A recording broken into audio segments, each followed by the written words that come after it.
혹시 그건 네 생각일 뿐이지? 이런 말 들어보신 적 있으세요? 오늘 우리는 바로 이 지점에서 출발하는 조금은 도발적인 주제를 다뤄보려고 합니다. 나의 진리와 너의 진리만이 존재하는 세상을 파고드는 한 신학 교사용 가이드를 분석해 볼 건데요. 지적 하락과 도덕적 상대주의라는 이 자료가 대체 어떤 논리를 펼치는지 지금부터 저와 함께 명확하게 파헤쳐 보겠습니다. 자, 그래서 오늘 우리가 함께 떠날 여정은 이렇습니다. 우선 진리가 어떻게 단순한 의견이 되어버리는지 그 시작점부터 살펴볼 거고요. 그 다음엔 이런 상대주의가 우리 사회에 어떤 값비싼 대가를 치르게 하는지 알아볼 겁니다. 이어서 이것이 어떻게 신앙과 이성의 위기로까지 번지는지 분석한 뒤에 이 자료가 제시하는 해법, 즉 닻을 내려야 하는 이유를 탐구해 볼 거고요. 마지막으로 우리 모두에게 던지는 도발적인 질문으로 마무리하겠습니다. 바로 이 질문이에요. 그건 너의 진리일 뿐, 내 진리는 달라. 이런 말이 아주 흔한 시대잖아요. 오늘 우리가 분석할 자료는 바로 이 질문에서부터 모든 논의를 시작합니다. 보편적인 진리가 사라지고 오직 나의 진리와 너의 진리만 남는다면 과연 세상은 어떤 모습이 될까요? 자, 그럼 첫 번째 섹션, 진리가 의견이 될 때부터 한번 시작해 볼까요? 이 논의의 중심에는 서로 팽팽하게 맞서는 두 가지 개념이 있습니다. 바로 도덕적 상대주의와 절대적 진리인데요. 먼저 이 두 가지가 정확히 뭘 의미하는지부터 확실히 짚고 넘어가겠습니다. 먼저 도덕적 상대주의입니다. 원본 자료에 따르면 이건 옳고 그름에 대한 절대적인 정답은 없다고 보는 관점이에요. 그러니까 도덕이라는 게 내가 보기엔 이럴 수도 있고 저 문화권에서는 저럴 수도 있는 거다. 이런 식으로 개인의 생각이나 문화적 기준에 따라 얼마든지 달라질 수 있다는 거죠. 이 슬라이드를 보시면 그 차이가 확 느껴지실 거예요. 왼쪽에 도덕적 상대주의는 저마다의 기준을 가진 따로따로 떠다니는 섬들 같아요. 주관적이고 문화에 따라 변하고 시대에 따라서도 바뀌죠. 반면에 오른쪽의 절대적 진리는 어두운 밤바다를 밝히는 하나의 거대한 등대 같은 겁니다. 객관적이고 누구에게나 적용되고 변하지 않는 기준을 상징하죠. 오늘 분석은 바로 이 두 세계관의 충돌에 관한 이야기입니다. 자, 그렇다면 말이죠. 이런 절대적인 기준, 그러니까 저 등대가 사라진 세상은 과연 어떤 대가를 치르게 될까요?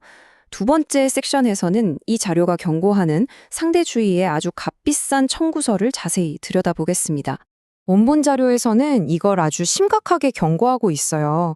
예를 들어 모든 도덕이 상대적이라면 노예제 폐지 같은 인류의 도덕적 진보를 어떻게 긍정적으로 평가할 수 있을까요?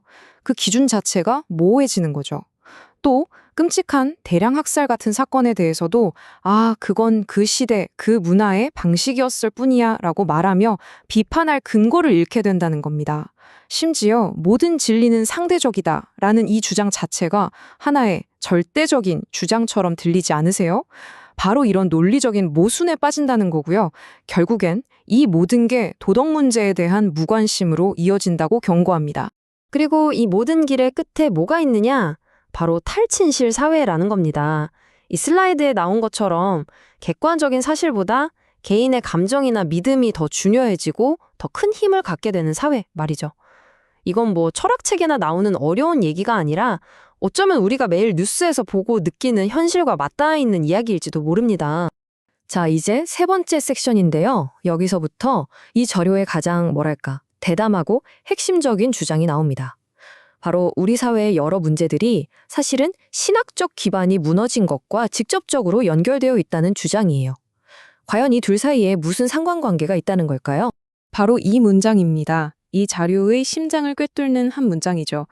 교육의 파산은 궁극적으로 신학적 파산의 결과이다. 여기서 말하는 신학적 파산이라는 건 너무 어렵게 생각할 것 없이 어떤 절대적인 믿음의 체계가 힘을 잃어버린 상태, 그 정도로 이해하시면 될 것 같아요. 교육과 신앙 사이에 대체 어떤 깊은 연결고리가 있다는 걸까요? 자, 그 논리를 한번 따라가 보죠. 이 자료는 이렇게 주장합니다. 첫째, 도덕적 상대주의가 객관적인 도덕 기준을 부정해요. 그러면 자연스럽게 신의 기준에 어긋나는 행위, 즉 죄라는 개념도 흐릿해지겠죠. 왜냐면 뭐가 잘못됐는지 판단할 절대적인 잣대가 없으니까요. 둘째, 이렇게 옳고 그름을 판단할 도덕적 나침반이 사라지면 교육 현장에서 아이들에게 어떤 견고한 윤리적 기준을 가르쳐 주기가 어려워집니다. 그러니까 핵심은 이거예요. 신학적 기준의 붕괴가 교육의 붕괴로, 그리고 최종적으로는 사회 전체의 지적, 도덕적 하락으로 이어진다는 거죠. 이렇게 문제점만 늘어놓으면 너무 암울하잖아요? 그럼 이 혼란 속에서 우리가 찾아야 할 해답은 뭘까요? 네 번째 섹션에서는 이 자료가 상대주의의 파도를 넘기기 위해 제안하는 해결책을 살펴보겠습니다. 자료가 내놓는 해법은 아주 명확하고 단호합니다. 바로 닻이 필요하다는 거예요. 거친 상대주의의 파도 속에서 우리를 단단히 붙잡아줄 도덕적인 닻 말이죠. 그리고 그 닻의 역할을 하는 것이 바로 하나님의 법이나 자연법처럼 변치 않는 절대적인 기준이라는 겁니다. 근데 여기서 정말 흥미로운 지점이 하나 나와요. 이게 단지 특정 종교만의 주장이 아니라는 걸 보여주거든요. 이 슬라이드를 보시면 기독교의 자연법부터 유대교의 할라카, 이슬람의 샤리아, 그리고 힌두교나 불교의 다르마의 일기까지 주요 3개 종교들이 모두 형태는 조금씩 다르지만 절대적인 도덕률이라는 개념을 공유하고 있다는 걸 보여줍니다. 즉, 어떤 보편적인 기준을 찾으려는 시도는 인류의 역사와 지혜 속에 공통적으로 존재해왔다는 걸 뒷받침하는 근거로 제시하는 거죠. 하지만 이 자료가 그냥 자기 주장만 하는 건 아닙니다. 아주 정직하게도 자신들이 제시한 이 해법에 대한 아주 오래되고 강력한 반론을 직접 소개해요. 논의의 깊이를 더하는 거죠. 그게 바로 이 에우티프론 딜레마라는 건데요. 이거 정말 머리가 좀 아픈 질문입니다. 아주 간단하게 말해서 착한 행동은 왜 착한 걸까? 이걸 신과 연결해서 묻는 거예요. 만약 신이 명령했기 때문에 착한 거라면 신이 갑자기 끔찍한 걸 명령해도 그게 착한 일이 되는 걸까요? 반대로 원래부터 착한 거라서 신이 명령한 거라면 그 착함의 기준은 신과는 별개로 존재한다는 뜻이 되잖아요. 이 딜레마는 신의 명령을 절대 기준으로 삼는 것에 대한 아주 근본적인 철학적 도전을 보여줍니다. 자, 이제 마지막 섹션입니다. 우리가 어디서부터 시작했죠? 진리가 개인의 의견이 되어버리는 세상에서 출발해서 그 대가를 살펴보고 신학적인 해법, 그리고 그 해법에 대한 날카로운 도전까지 정말 긴 여정을 함께 왔네요. 이제 이 모든 것을 종합하면서 자료가 우리 각자에게 던지는 마지막 질문을 마주할 시간입니다. 이 모든 논의의 끝에서 자료가 우리에게 던지는 질문은 결국 우리 자신을 향합니다.